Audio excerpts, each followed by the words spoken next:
일부 언론이 이제 어제 오늘 뭐 김백준 전 청와대 총무기획관이 입을 열어서 이렇게 압수수색까지 이어진 거 아니냐 이렇게 추정을 하던데 우리 진행자께서는 어떻게 보시나요? 저는 다른 사람 같은데요. 누구로 추정하시나요? 김백준 전 기획관이 아니라 이명박 전 대통령의 처남댁. 그러니까 고 김재정 씨의 부인 권영미 씨일 가능성이 오히려 더 높다고 봐야 되는 거 아니냐 이렇게 보는데 그럴 만한 정황이 있습니다. 영포 빌딩으로 가보겠습니다. 어떤 얘기입니까? 네, 이명박 전 대통령이 보유했다가 이제 지금은 이 전 대통령이 세운 청계재단이 이제 소유하고 있는 건물이 바로 말씀하신 영포 빌딩입니다. 네. 이 건물에서 이제 지난달 25일 청와대 문건들이 무려 17박스나 이제 발견이 됐는데요. 네. 이 사실이 알려지니까 이 전 대통령 측이 검찰에다가 공문을 보냈죠. 퇴임 뒤에 이사를 하는 과정에서 실수가 있었으니까 대통령 기록관으로 자료들을 이관해달라고 말입니다. 네. 대통령 기록물이 유출된 게 맞다 이렇게 스스로 인정을 한 셈이라고 볼 수 있는데요. 이번에 이제 발견된 문서들이 이명박 전 대통령 재임 시기인 2008년부터 2011년까지 생산된 자료입니다. 그 박스 위에는 뭐 주요 국정 정보, 청와대 제1부속실 이런 문구가 이제 쓰여 있고 대통령의 상징인 봉황 문장이 찍힌 그런 문서 파일도 200개나 된다고 합니다. 어떤 내용인지는 알려지지는 않았고요. 근데 이제 이와 관련해서 좀 힌트가 될 만한 자료가 하나 있는데 시민단체 투명사회를 위한 정보공개센터가 이 전 대통령의 취임 직후인 2013년 5월에 이 전 대통령이 대통령 기록관에 이관한 자료 내역을 분석을 했거든요. 그 결과 이제 이명박 전 대통령의 종이 기록이 사라졌다 이런 의혹을 제기했습니다. 이 단체가 어떻게 이런 의혹을 제기한 거예요? 대통령 기록물 생산 현황이라는 게 있습니다. 이제 청와대가 해마다 이제 얼마나 많은 대통령 기록물을 생산했는지 그리고 이제 부서별로 또 자료 유형별로 이렇게 기록해 놓은 표라고 볼 수 있는데요. 일종의 이제 리스트가 있군요, 그러니까. 그렇습니다. 이 정보공개센터는 기록물 생산 현황 그리고 이 전 대통령이 대통령 기록관에 맡겼다는 자료의 이제 총량을 비교해서 살펴본 겁니다. 생산이 된 게 있으면은 이제 기록관에 맡긴 게 이제 일치해야 되겠죠. 그 결과 이제 생산된 종이 문서 중에서 청와대 중요 부서가 생산한 문건 일부가 대통령 기록관에 전달이 됐는지 확인되지 않았다. 이렇게 이제 의혹을 제기한 겁니다. 그럼 사라졌다는 의혹이 제기된 자료 구체적으로 어떤 건지 나온 게 있어요? 네, 이관 여부가 확인되지 않은 자료가 이제 이 전 대통령 임기 5년 동안 대통령실에서 생산된 종이 서류 731권입니다. 지금 제가 이제 731건이 아니라 건이라고 말씀을 드렸는데 청와대에서 문서를 보관할 때요. 개별 보고서는 이제 파일 하나로 구분을 하고 이 파일들을 이제 보통 25건 정도씩 다시 이제 한 번에 이제 묶어 놓는다고 하는데 그러니까 이제 묶음 기준으로 731권이 되는 거고요. 개별적으로 이제 보고서로 따지면은 18,700여 건에 달하는 보고서가 이렇게 많아요, 천재불명이다. 네, 안 보인다는 거죠. 근데 어디 갔는지. 그러니까요. 근데 아무튼 영포 빌딩에서 발견된 것과 이관 여부가 확인되지 않았다라는 자료, 이걸 동일한 것으로 볼 수 있느냐, 그 여지가 중요한 거 아닌가요? 일단 확실히 답은 할 수 없지만 의심은 해볼 수 있을 것 같습니다. 영포 빌딩에서 이제 발견된 문서들 2008년에서 2011년까지 약 한 4년 동안 생산된 것이라고 하는데 이 기간에 생산된 그 대통령실 문서 가운데 이관 여부가 확인되지 않은 것이 이제 묶음 기준으로 630건, 개별로는 15,000건에 달합니다. 이 확인되지 않은 것 중에 대통령실장 직속 부서에서 작성된 것도 묶음으로 87건 그리고 보고서로 따지면 이제 2,100여 건이 포함돼 있는데 이번에 그 영포 빌딩 지하에서 발견된 그 문서 위에 이제 제1부속실이라고 아까 적혀 있었다고 말씀을 드렸잖아요. 이 제1부속실이 바로 대통령실장 직속 부서입니다. 또 이관 여부가 확인되지 않은 것 중에는 그 총무기획관실, 외교안보수석실 그런 이제 문서도 포함이 돼 있습니다. 이관 여부가 확인되지 않았다는 거죠. 자료를 분석한 정보공개센터 김유승 소장도 역시 합리적인 의심을 할 수 있다 이렇게 말을 했는데요. 한번 직접 들어보시죠. 이렇게 합리적 의심을 할 수 있는 그런 정황들이 있는 거죠. 일단은 그나마도 이제 종이 기록물들이 생산현황 통보에서 이관됐을 때 또 그게 또 안 보여요. 그래서 그게 도대체 어디를 갔는지 그리고 생산현황 통보에 잡히지 않는 이런 종이 기록물들은 다 어디로 갔는지 의심을 했던 거죠. 대통령 기록물 이관이라고 하는 게 보통 가정집 이사하듯이 이삿짐 센터 불러서 뭐 하루에 그냥 싹 쓸어가지고 가는 게 아니거든요. 최소한 6개월 이상 걸려요. 근데 실수로 가져왔다. 이건 무슨 대통령 기록물을 이삿짐처럼 생각한 거예요. 네. 지금 바로 여기서 이제 합리적 의심을 제기를 한 거잖아요. 네. 저도 하나 제기할까요? 네. 어제 압수수색이 또 있었습니다. 그렇죠. 영포빌딩에 대해서. 그래서 네. 조금 전에 뉴스 보니까 이명박 전 대통령 측에서 보도 자료를 내서 입장을 냈다고 그래요. 그 압수수색 자체가 편법이다 이렇게 비판을 하면서 똑같은 주장. 이삿짐을 싸는 과정에서 실수로 들어간 것이다. 네. 이렇게 주장을 했다고 하는데 여기서 아주 이상한 대목이 하나 있어요. 네. 그게 뭔지 아세요? 어떤 건가요? 근데 왜 그러면 그게 영포빌딩 지하 2층에 가 있느냐. 지하 2층이 계약자가 누구로 되어 있는지 아세요? 다스 이름으로 되어 있어요. 그러니까 그게 논현동 자기 집으로 갔다면 이해를 하겠다는 거예요. 실수로 묻어 들어갔다는 그렇죠. 걸. 근데 네. 다스가 계약해서 월세 내고 있는 지하 2층에 왜 청와대에서 청와대 나온 문서가 자료가 거기로 가냐는 들어가 거예요. 있을까요? 그러면 그 주장에 따르면 이명박 전 대통령이 이삿짐이 걸로 갔다는 이야기가밖에 안 되는 거죠. 네. 그럼 다스 건데 왜 거기로 가요? 다스와 청와대가 이제 관련이 있다라고 이제 충분히 의심해 볼 수 있을 만한 지점이죠. 거기에 자석 달렸나? 다스는 누구 거 이렇게 해서 자석 달려 있나요? 네. 앞뒤가 전혀 안 맞지 않나요? 정황이 지금 말을 해주고 있습니다. 이것도 누구 합리적 건지. 의심에 들어가는 거죠? 네, 그렇죠. 네. 확인만 하고 다음으로 넘어갑니다. 네. 네, 어제 뉴스 해부 시간에 이제 전해드렸는데 네. 이명박 전 대통령 측이 검찰의 그 영포빌딩 지하 2층 압수수색에 대한 입장을 발표했다고 전해드렸잖아요. 네, 네, 네. 이 소식 전해드리면서 이삿짐을 정리하고 분류하는 과정에서 착오로 청와대 문건이 대통령 개인 짐에 포함됐다. 이런 해명이 이제 정말 납득이 되지 않고 네. 정말 착오로 이 전 대통령 짐에 끼어나간 거라면 논현동 사저로 가야지 왜 영포빌딩 지하 2층으로 가냐 그러게요. 이렇게 지적을 했습니다. 어제 그런 얘기 했었죠. 그렇죠. 네네. 그런데 이거 말고도 좀 궁금한 게 있는데요. 네. 검찰이 이제 전격적으로 영포빌딩 지하 2층을 압수수색한 데 대해서 이 전 대통령 측이 이제 아주 민감하게 반응한 건 분명한 사실이잖아요. 그렇죠. 보도자료까지 내고요. 네. 그런데 이런 민감한 정보를 과연 누가 검찰에 알려줬을까? 이제 이 부분이 궁금해집니다. 네네. 일부 언론이 이제 어제 오늘 뭐 김백준 전 청와대 총무기획관이 입을 열어서 이렇게 압수수색까지 이어진 거 아니냐 이렇게 네. 추정을 하던데 네. 우리 진행자께서는 어떻게 보시나요? 저는 다른 사람 같은데요. 누구로 추정하시나요? 김백준 전 기획관이 아니라 네. 이명박 전 대통령의 처남댁. 그러니까 고 김재정 씨의 부인 권영미 씨일 가능성이 오히려 더 높다고 봐야 되는 거 아니냐. 이렇게 보는데 그럴 만한 정황이 있습니다. 그렇게 판단하시는 이유가 어디 있습니까? 크게 두 가지 정황이 있는데요. 네. 첫 번째 그 주체입니다. 압수수색을 한 주체. 그냥 검찰이라고 하면 이거는 풀리지가 않아요. 검찰도 파트가 많지 않습니까? 그렇죠. 근데 그 서울중앙지검 첨단범죄수사 1부가 이 지하 2층을 압수수색한 파트이거든요. 네. 근데 이 첨단범죄 수사 일부는 그동안 BBK 수사를 해온 곳이에요. 네. 하지만 국정원 특활비 수수권과 관련해서 김백준 전 기획관을 수사하고 있는 곳은 서울중앙지검 특수 2부입니다. 검찰 내 파트가 다른 거고요. 또 하나의 정황이 있는데 네. 영포빌딩 지하 2층을 압수수색한 그날 그러니까 1월 25일이에요. 이날 벌어졌던 일들을 한번 다시 복기를 해볼 필요가 있습니다. 네. 이날 오전에 두 가지 일이 동시에 전개가 되는데 첨단범죄 수사 일부가 경주에 있는 다스 본사 그리고 관계 회사로 알려진 주식회사 금강 등을 압수수색을 하거든요. 그랬죠. 그리고 또 네. 오전 11시에 권영미 씨를 소환 조사합니다. 처남댁을요. 그렇죠. 네. 그리고 그날 야밤에 전격적으로 바로 이 영포빌딩 지하 2층을 급습을 하는 건데 보통 압수수색은 동시다발로 전개가 되지 않습니까? 그렇죠. 통상 그런데 네. 이날의 압수수색은 오전과 야밤으로 나뉘어서 진행이 됐어요. 시간대가 엄청 떨어져 있네요. 그리고 그 네. 사이에 권영미 씨가 소환 조사가 됐고요.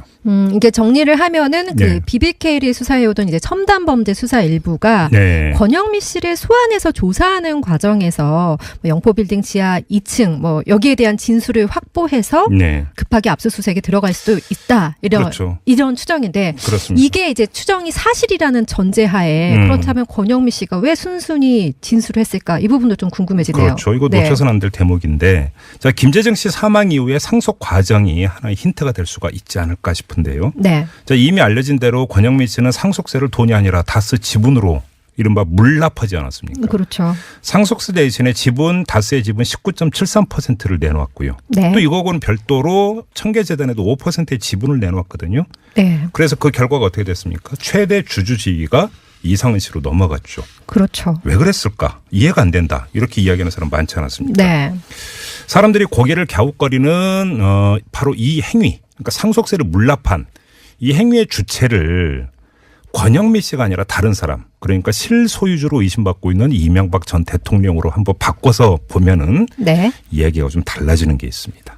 뭐냐면 이명박 전 대통령에게 권영미 씨는 처남댁으로 가깝다고 볼 수도 있지만 한순간 등을 돌리면 남이 되어버리는 그런 관계, 그런 네. 사이 아니겠습니까? 그럴 수 있죠. 뭐 특히 처남 김재정 씨가 사망한 후이니까 더더욱 그럴 수가 있겠죠. 네. 그런데 이때 다스의 지배 소유 구조를 보면은 김재정 씨가 일대 주주였거든요. 네, 맞아요. 그러니까 권영미 씨가 마음을 이상하게 먹고 일대 주주의 지위를 이용해서 다스를 실제로 지배하려 하면 어떡하느냐라고 걱정을 할 법도 한다. 이런 네. 이야기입니다. 네. 근데 이게 그냥 막연한 소설급 추정만이 아니라 이 다르게 볼 부분이 있는데 다스 의혹을 지속적으로 추적해온 참여연대 김경률 집행위원장이 1월 초에 저희와 인터뷰를 했는데 이 인터뷰 과정에서 무슨 이야기를 했냐면 상속세 이 물납 방안을 이명박 청와대에서 고안했음을 입증하는 문서를 찾았다. 네. 밝힌 바가 그때 있었어요. 그랬었죠. 네. 네. 자, 그때 인터뷰 발언 내용을 한번 잠깐 들어보시죠. 청와대에서 작성되어진 것으로 보이는 문건으로부터 출발합니다. 2010년 2월 7일에 이제 김재정 씨가 돌아가셨는데 사망으로 말미암아서 이제 김재정 씨가 명목상으로 이제 최대 주주로 있는 다스의 지분 이것이 어떻게 이제 상속되어져야 되는지 상속세로 납부되어야 되고 네. 이제 그 다스의 실소유주 관점에서 어떻게 하면 이제 가장 이렇게 부의 유출이 있으면서 상속이 이루어질 것인지 그것을 이제 지시하는 그런 문건이 전혀 이렇게 권모 씨의 이제 김재정 씨의 미망인인 권모 씨의 입장이라든가 이런 건 배제된 채로. 네. 그러니까 정리를 하면 이명박 전 대통령 측이 권영미 씨의 변심 가능성을 우려해서 상속세 물납을 요구해서 관철시켰다. 이렇게 네. 추정을 할 수 있는데 실제로 이런 일이 있었다고 하면 권영미 씨의 심경이 어떻겠어요? 기분이 되게 안 좋죠. 사실 이제 본인에게 유리한 방식이 아니었잖아요. 주식 물납이요. 그러니까요. 네. 그러니까 가장 먼저 드는 감정은 당연히 섭섭함 아니겠어요? 인간적으로 너무 섭섭하죠. 그렇죠. 네. 그리고 이런 감정이 영포빌딩 지하 2층에 대한 진술로 이어졌다고 추정할 수 있는 뭐 나름의 정황이 될 수가 있다는 네. 건데요. 참고로 영포빌딩에 대한 관리를 그 생전에 김재정 씨가 해왔다고 하는 것 아니겠어요? 네. 그러니까 그 부인 권영미 씨도 이 지하 2층 창고의 존재에 대해서 속속들이 알고 있었을 수도 있다. 이런 이야기가 되는 건데 이 추정이 만약에 사실이라면 MB 측근들이 줄줄이 MB한테 불리한 진술을 지금 계속하고 있다. 네. 마음을 돌리고 있습니다. 이렇게 종합 정리가 가능하지 않을까 싶은 생각이 좀 듭니다. 네. 그렇죠. 얘기하다 보니까 좀 길어지네요. 오늘은 뉴스웨브 여기까지만 진행을 해야 될 것 같은데요. 네. 네, 양아란 기자와 함께했습니다. 수고하셨습니다. 네, 고맙습니다. 네, 일단 JTBC 보도를 보면은요. 그 2010년 2월에 그 다스의 최대 주주였던 그 MB의 처남 김재정 씨가 사망했을 당시에 김재정 씨의 부인 권영미 씨가 네네 상속세를 다스 주식으로 낸 적이 있었어요. 자기가 가지고 있는 지금 자산공사가 어딘가가 지금 갖고 있죠. 이 자산 그 주식을. 그래서 이 자기가 그때 김재정 씨가 최대 주주였잖아요. 그 최대 주주였는데 뭐 그거 외에 자기 재산들이 많았으니까 뭐 상속세를 내려면은 뭐 가지고 있는 현금이나 아니면 부동산을 처분을 하는 게 더 나은데 아니면은 그 차라리 담보대출을 받아서 그 돈으로 상속세를 내고 갚는 게 더 빠르죠. 왜냐하면은 다스는 조 단위의 매출을 올리는 회사여서 이게 배당금을 받으면 꽤 되거든요. 단기 순이익도 엄청난 회사고요. 네. 그런데 그런 거를 다 놔두고 주식을 처분한 게 좀 이상하다. 네, 이런 의혹이 제기가 됐었습니다. 또 박영선 의원이 이 과정에서 정부의 특혜가 있었다라고 하는 의혹도 국정감사 때 제기했었죠. 네, 그렇게 제기를 한 적도 있었고요. 그런데 그 어쨌건 이 돈 잘 버는 회사의 최대 주주를 포기를 하면서 비상장 주식이라서 또 손해를 감수를 하면서 주식을 파는 게 좀 의아하다. 좀 이런 비판들, 이 의혹들이 좀 많았는데요. 또 여기에 또 다스 주식 일부는 또 이명박 당시 대통령이 세웠던 청계재단으로 들어갔었죠. 그래서 이걸 보면서 아 정말 이 다스의 실소유주가 김재정 씨가 맞나 좀 이런 의혹들이 좀 있었는데 이와 관련돼서 JTBC가 그 다스 내부 문건을 입수를 해서 어제 보도를 했습니다. 근데 이 문건은 5가지로 되어 있는데요. 다스에서 만든 그 상속세 납부 방안 문건이에요. 이것부터가 좀 이상한데 뭐 아무리 최대 주주였다고 해도 그 상속세를 내는 거를 문건으로 만들어서 이거를 회사가 가지고 있다는 게 좀 이상하고요. 아, 김재정 씨가 실소유주가 아니다라고 하는 의혹이 제기될 수 있겠네요. 네, 그렇죠. 또 이 문건. 근데 우리가 실소유자 누군지 다 아는데 이걸 계속 얘기해야 돼요? 뭐 본인은 부인을 하시니까요. 네. 부인을 할 수 없을 때까지 계속해서 뭐 이거를 알아봐야 될 것 같은데. 본인이 실소유자는 거란 거예요? 뭐예요? 본인이 부인한다는 게. 아, 그 부인이 또 그 부인으로 해석이. 네. 그래서 상속세 납부 방안을 회사가 갖고 있다. 또. 네, 이 문건을 이제 가지고 있는데, 이 문건은 김재정 씨가 사망한 2010년 2월 7일 이후에 만들어졌고요. 김 씨의 추정 재산이 뭐 1,030억이라는 사실과 함께 그 해당 상속세 납부에 대한 개괄적인 방법을 제안을 하고 있습니다. 예. 뭐 어쨌건 대주주가 죽었으니까 뭐 이후에 뭐 주식이 어떻게 될지는 뭐 회사의 관심사긴 한데 이거는 상속세를 어떻게 낼지에 대한 문건이기 때문에 이제 좀 의아한 건데요. 그렇죠. 더 의아한 것은 그 내용입니다. 뭐 이 문건에는 뭐 여러 가지 상속세 납부 시나리오가 함께 들어가 있는데 JTBC 보도에 따르면 그 이 문건에 나온 시나리오가 그 상속인인 권영미 씨가 내야 할 돈을 중점적으로, 그러니까 권영미 씨가 어떻게 하면 좀 이렇게 상속세를 좀 적게 낼 수 있을까, 아니면 좀 뭐랄까 하여튼 좀 좋은 방법으로 낼 수 있을까, 뭐 이런 게 아니라 다스로부터 유출될 돈을 걱정하는 방식으로 이게 짜여져 있다고 해요. 그 정확한 내용을 JTBC가 공개를 하진 않았었는데 뭐 이거를 보면서 뭐 상속세 납부 방안이 권영미 씨를 위해 작성된 것이 아니다라는 의미라고도 볼 수가 있다는 거고요. 예. 더욱이 이 문건을 JTBC에 제보를 한 제보자는 이 문건이 청와대에서 내려왔다라는 증언을 했다고 합니다. 청와대라면 이제 당시 이명박 대통령이 있을 때. 그렇죠. 2010년이면 이명박 대통령 재임 시절인데. 네. 그래서 좀 이 부분을 둘러싸고 이것도 좀 명확하게 해소를 해야 될 부분이기도 하고요. 일부 언론이 이제 어제 오늘 뭐 김백준 전 청와대 총무기획관이 입을 열어서 이렇게 압수수색까지 이어진 거 아니냐 이렇게 추정을 하던데 우리 진행자께서는 어떻게 보시나요? 저는 다른 사람 같은데요. 누구로 추정하시나요? 김백준 전 기획관이 아니라 이명박 전 대통령의 처남댁. 그러니까 고 김재정 씨의 부인 권영미 씨일 가능성이 오히려 더 높다고 봐야 되는 거 아니냐 이렇게 보는데 그럴 만한 정황이 있습니다. 영포 빌딩으로 가보겠습니다. 어떤 얘기입니까? 네, 이명박 전 대통령이 보유했다가 이제 지금은 이 전 대통령이 세운 청계재단이 이제 소유하고 있는 건물이 바로 말씀하신 영포 빌딩입니다. 네. 이 건물에서 이제 지난달 25일 청와대 문건들이 무려 17박스나 이제 발견이 됐는데요. 이 사실이 알려지니까 이 전 대통령 측이 검찰에다가 공문을 보냈죠. 퇴임 뒤에 이사를 하는 과정에서 실수가 있었으니까 대통령 기록관으로 자료들을 이관해 달라고 말입니다. 대통령 기록물이 유출된 게 맞다 이렇게 스스로 인정을 한 셈이라고 볼 수 있는데요. 이번에 이제 발견된 문서들이 이명박 전 대통령 재임 시기인 2008년부터 2011년까지 생산된 자료입니다. 그 빵입니다. 영포 빌딩에서 이제 발견된 문서들 2008년에서 2011년까지 약 한 4년 동안 생산된 것이라고 하는데 이 기간에 생산된 그 대통령실 문서 가운데 이관 여부가 확인되지 않은 것이 이제 묶음 기준으로 630건, 개별로는 15,000건에 달합니다. 이 확인되지 않은 것 중에 대통령실장 직속부서에서 작성된 것도 묶음으로 87건, 그리고 보고서로 따지면 이제 2,100여 건이 포함되어 있는데 이번에 그 영포 빌딩 지하에서 발견된 그 문서 위에 이제 제1부속실이라고 아까 적혀 있었다고 말씀을 드렸잖아요. 이 제1부속실이 바로 대통령실장 직속부서입니다. 또 이관 여부가 확인되지 않은 것 중에는 그 총무기획관실, 외교안보수석실 그런 이제 문서도 포함이 돼 있습니다. 이관 여부가 확인되지 않았다는 거죠. 자료를 분석한 정보공개센터 김효승 소장도 역시 합리적인 의심을 할 수 있다 이렇게 말을 했는데요. 한번 직접 들어보시죠. 이렇게 합리적 의심을 할 수 있는 그런 정황들이 있는 거죠. 일단 박스 위에는 뭐 주요 국정 정보, 청와대 제1부속실 이런 문구가 이제 쓰여 있고 대통령의 상징인 봉황 문장이 찍힌 그런 문서 파일도 200개나 된다고 합니다. 어떤 내용인지는 알려지지는 않았고요.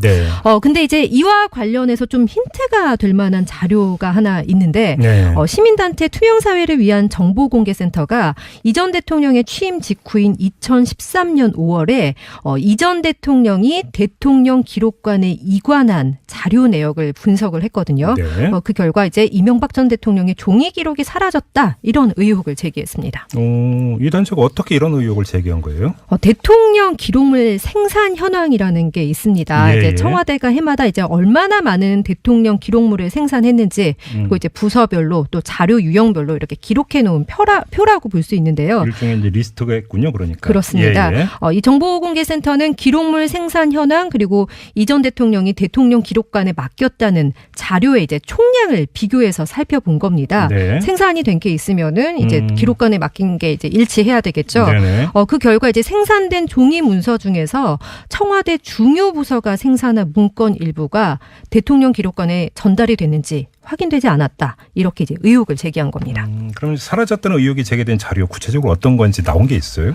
네, 이관 여부가 확인되지 않은 자료가 이제 이 전 대통령 임기 5년 동안 대통령실에서 생산된 종이 서류 731권입니다. 네. 지금 제가 이제 731건이 아니라 건이라고 말씀을 드렸는데 네. 청와대에서 문서를 보관할 때요. 개별 보고서는 이제 파일 하나로 구분을 하고 이 파일들을 이제 보통 25건 정도씩 다시 이제 한 번에 이제 묶어 놓는다고 하는데 그러니까 이제 묶음 기준으로 731권이 되는 거고요. 예. 개별적으로 이제 보고서로 따지면은 18,700여 건에 달하는 보고서가 이렇게 많아요, 실제 그러면? 불명이다. 네, 안 보인다는 거죠. 근데 어디 갔는지. 그러니까요. 근데 아무튼 영포 빌딩에서 발견된 것과 이관 여부가 확인되지 않았다라는 자료, 이걸 동일한 것으로 볼 수 있느냐, 그 여지가 중요한 거 아닌가요?